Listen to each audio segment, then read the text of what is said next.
오늘 국내 증시 관련해 속보가 떴습니다.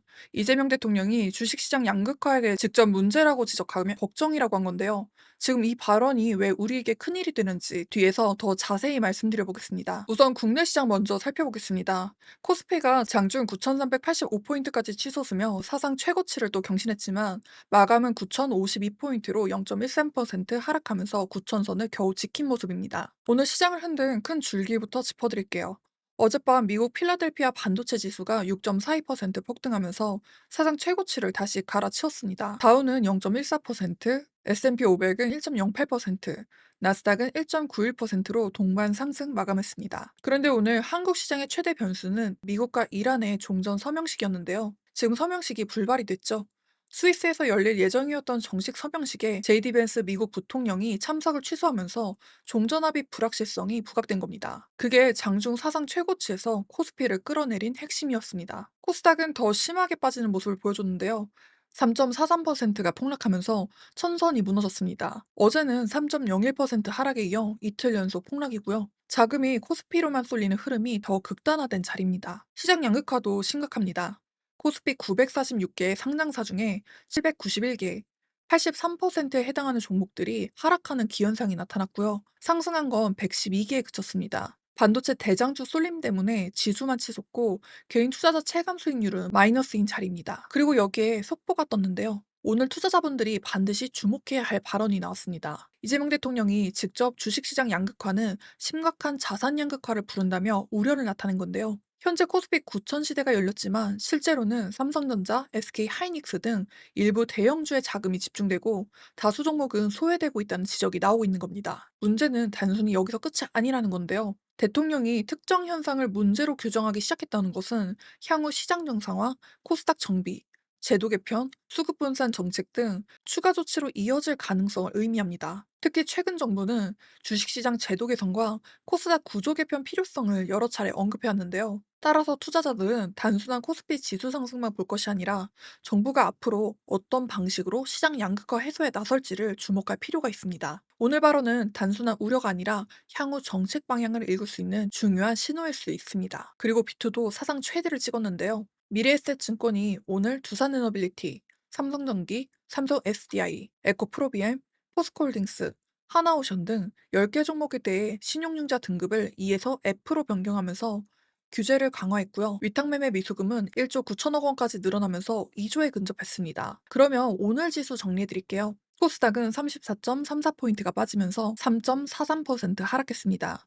변동성 지수가 83.56으로 4.12% 오르면서 시장 불안감이 커진 자리입니다. 원달러 환율은 1,526원에 마감했습니다. 거래대금은 코스피가 65조 3천억 원, 코스닥이 10조 6천억 원이었습니다. 수급을 살펴보면요. 코스피는 외국인이 1조 280억, 기관이 1조 5,550억 원을 동반 매도했습니다. 개인이 혼자 2조 6,770억을 매수하면서 외인과 기관 매도 2조 5천억 원을 받아낸 구조입니다. 코스닥은 외국인이 4,790억 매수, 기관이 5,830억 매도, 개인이 860억 매수였습니다. 오늘 반도체 대형주 두 종목 마감 짚어드릴게요. 삼성전자가 2.34% 빠지면서 35만 4천 원에 마감했고 SK 하이닉스는 2.94% 오르면서 276만 4천 원에 마감했습니다. 순매수 상위 종목 짚어드릴게요. 코스피 외국인 매수는 1위가 MLCC 기판이죠. 삼성전기가 2,730억입니다. 2위는 HBM 본더로 SK 하이닉스에 사실상 독점 공급하는 한미반도체고요. 2,660억입니다. 3위는 현대차가 1,190억이고요.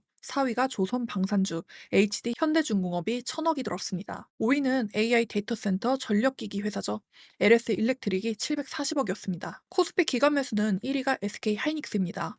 7,150억 압도적으로 들어왔고요. 2위가 SK스퀘어 2,140억 들었습니다. 3위는 삼성전기가 420억, 4위는 SK그룹 지주사 SK에 360억이 들어왔습니다. 5위는 네이버가 230억이었어요. 코스닥 외국인 1위는 반도체 테스트 소켓 세계 1위죠. ISC에 540억이 들어왔습니다. 2위는 반도체 소재 솔브레인이 360억 들어왔고요. 3위는 고압수소 어닐링 장비회사 HPSP가 310억 들었습니다. 4위는 반도체 ALD 장비죠. 주성 엔지니어링이 180억 들어왔고요. 5위는 2차전지의 에코프로입니다. 180억 들어왔네요. 코스닥 외인 탑5가 거의 다 반도체 라인입니다. 코스닥 기관 매수는 1위가 비만 치료제인 D&D 파마텍이고요. 240억 들었습니다. 2위는 슈퍼커패시터 LS 머트리얼주고요. 30억 들었습니다. 3위는 슈퍼 커패시터와 수소 연료전지의 비나텍이죠. 20억 들었습니다. 4위는 혈당 측정기 아이센스가 20억 들었어요. 5위는 반도체와 디스플레이 공정 소재를 다루고 있는 LTC입니다. 20억 들었습니다. 오늘 상한가는 통합 9개 종목 나왔습니다. 오늘 가장 주목해야 할 종목은 한울반도체인데요.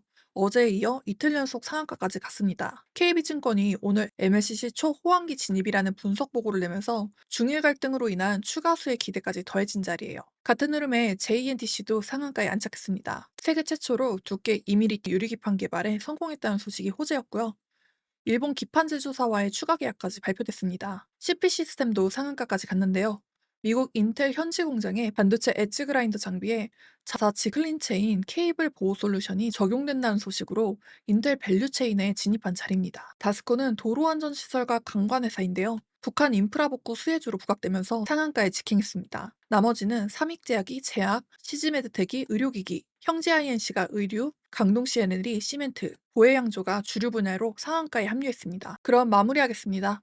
이번 주 변수 세 가지로 정리해 드릴게요. 미국과 이란의 종전 서명식이 다음 주 어떻게 진행될지가 글로벌 변수고요. 외국인 자금이 다음 거래일에 매도 흐름을 이어갈지, 매수로 다시 돌아올지가 단기 분수령입니다. 그리고 세 번째는 오늘 나온 속보죠. 국가에서 주식시장 양극화에 어떤 영향력을 행사하려고 하느냐가 변수입니다. 속보라서 좀 매끄럽지 않은 점은 양해 부탁드리고요. 오늘은 여기까지 국내장 정리해봤습니다. 구독, 좋아요, 알림 설정 부탁드릴게요. 시청해주셔서 감사드립니다.